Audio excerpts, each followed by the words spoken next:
Welcome to my Regalia deck profile. So with clan section already being out, you may have been trying out standard Regalia and you may be thinking about playing the deck in premium format.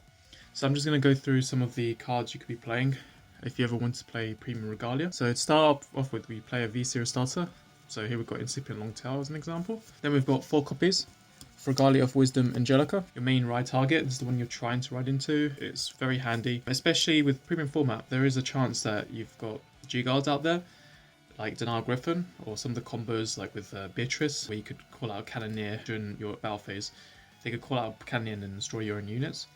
So that's always handy to have access to. Then you've got the 4 copies of CEO Yggdrasil to enable your boost abilities, so you can use your Norns. And also, it's like playing 8 Norns because it searches out a Norn. Then you've got 4 copies of Thrud. So this is handy.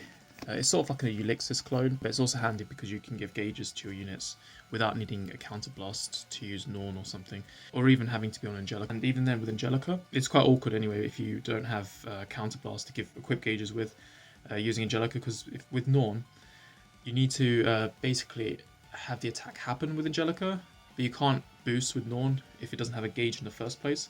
So you wouldn't really be able to use Norn behind Angelica without Thrud. It would just be impossible. Then next we've got 4 copies of Unappeasable Biter Glepner. So this is just to get you some decent hand. It's an on-ride and it's a rear guard skill. If you ride something like a Perfect Guard or some other handy grade one, you can basically retrieve it at your hand. You don't actually have to use the Counterblast cost skill, so if you ever feel like you don't need to Counterblast, just don't bother. It's sort of like a fail-safe. Could also be handy against matchups like Nui Dio or something more aggressive. Then you've got 4 copies of Norn. So you can use that obviously for drawing. It's Vanguard and Rearguard skill. So you pretty much got 8 ride targets in a stack that can get you a draw, which is very handy. But you also got to make sure you always have access to Norn as well, since that's how you're going to win your games. I'm trying to get a whole back row filled with them. We've got a spare slot, so I've got here Regalia of Poe and Bragi in this case. It's kind of handy. You can give 6k to your Vanguard, 6k to herself, which helps make some nice numbers actually, because if she's 15k and you've got your Norn, which is 10k, you make 25. If you just use 1 copy of the Regalia crit that gives 3k, you can make it into 28k column, which is really good for going up against like 12 or 13k bases. And then next we've got 4 copies of Oblation Regalia Var. Very handy. It's a way to try and gain soul if you want to use it from the early game. Just be a bit careful though if you do plan to keep on the field, because there are a handful of field control matchups in the meta right now. The other good thing is it countercharges, so you can always refund your counterblast and then extend to do more plays. So this is mainly exclusive as well to premium. It is the Regalia of Benevolent Wind Flap Angel.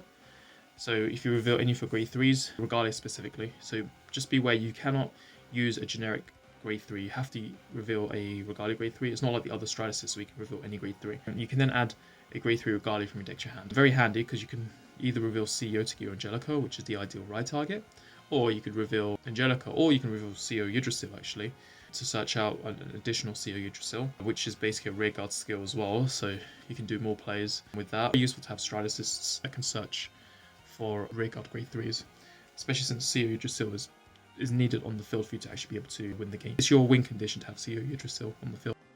So here we've got 4 copies of Regalia Frost Jotun. If you Soul Blast this on Generation Break 1, you can recycle another copy from drop zone to your hand. So you've got to have been through 2 copies technically to be able to recycle this Perfect Guard. It's a very handy skill to have, and it's a 6k base as well, so you could always ride it if you want to keep your Vanguard power base a bit lower. Then you play 4 copies of the Regalia Critical, Kukuhime. This is one that you may have known as a vanilla crit, not belonging in any sort of sub-clan, but in the G era they made a Regalia based one, very similar to an old version of her, with the 3k power gain, but it's tied to being a grade 3 Vanguard requirement. You have a G unit face up and draw a card as well. It's also a good way just to get some Regalia Soul if you want to use Minerva or something while drawing cards. And as mentioned earlier, you can combo it with something like Bragi to go for that nice magic 28k column. If you're using it with something like CEO Yggdrasil, you're going to have to go through 2 of those. Next we have 4 copies of Tablet Angel. One of these are probably going to go out for an over trigger anyway. Moose Shoes, Stratasys crit. So you've got quite a lot of stride assist in this deck. You don't have an excuse if you can't stride. Then you've got 4 Regalia heal triggers. You could play also the Witch heal trigger, potentially if you wanted to, as well. Just for the extra shield value, because there are a lot of decks that go off on turn 3. So I'm just using this for the purpose of this video, but honestly you go with either. The only real advantage this has is that you can countercharge if you're playing into a long game somehow. And then we have the G-Zone. So we'll start off with Ultima, which every deck pretty much runs now in United Sanctuary, but with the over trigger, you probably will definitely want to run it. Then we've got Marduk. So this is a way you could try and stride without striding from discarding. This could also be used with Angelica as a part of a combo, although it is quite tricky to be able to do a turn 3 Marduk plus Angelica. The synergy isn't quite there with this sort of list. But you don't really need to use Marduk in this deck, unless you're just going for the extra drives or something. Then we've got one of the Amaruda strides. So you've got that as a way. You can basically soul charge 15 potentially, but it is tricky, especially if you're not playing cards like Kroot. But you could potentially restand a Rearguard and gain Sentinel Restrict for the rest of the turn, which is very strong when you're using cards like Norn and Yggdrasil. But that's if you can pull off as well. 10k and the crit though is handy, and the draw 2 as well. So you could always use it for that. Though it is a counterblast 1 cost, just bear that in mind. That is a detractor compared to using another. Then you've got Muspel. So this is handy if you don't have any counterblast, you can always go into that. You can gain 4k across various rearguards. You can draw a card or countercharge as well. A useful card. And then you've got 2 copies of Prehistoric Regalia Earth. You can just soul charge your drop zone of Regalia units. And then you've also got the Soul Blast 6, gain 10k and a crit. You can just spam that continuously depending on how much soul you have. The only thing you got to bear in mind is that you need to have a Regalia G unit face up in the first place before you use this, to be able to get the Soul Blast 6 10k crit thing. So in other words, you need to make sure you've G-guarded or you've done something else as your first stride beforehand, before being able to benefit from the 10k and a crit. But what you can always do is you can always put Norm behind it, boost it, restand it, swing for multiple crits again. That's one play you can do. But then the main card you usually use are the 4 copies of Ultima Regalia of the Almighty Minerva. So you can potentially go for like a first stride, 4 drives, 3 drives, or you can go for like a second stride, or slash riding grade 3 and G guarding into this as your first stride. You can go for like a 9 attack restanding field if you have a back row of Norns. But yeah, very, very good. Threatening your opponent with force 2 on the Vanguard, and then attacking 2 to 3 times with your Vanguard, and then 2 to 3 times with your rearguards is, yeah, very good. The only thing you got to bear in mind though is that the soul condition can be a bit iffy. It's not quite like G-era Regalia. There can be a bit more challenges with trying to meet the conditions of 9 soul, because of the way the deck kind of built. Also, you got to worry about Oracle Think Tank, because if they block your G-guards, which you can use to soul charge from the drop zone, then you've got less ways of being able to get the soul. So just look out for that.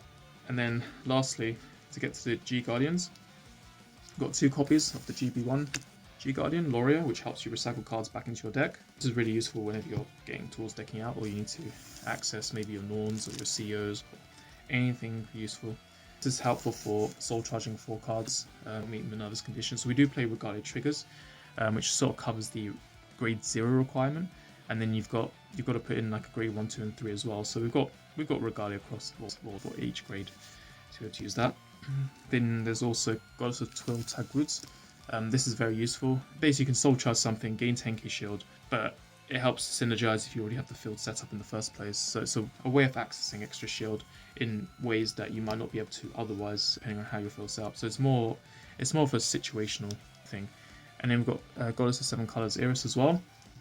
So that's very handy if you ever wanted to soul charge 3 without being worried about grades in this case, because that can always go wrong as well. You can always consider it Dismal as well. So I think other than that should be. I hope that helps with getting you into the premium Regalia format.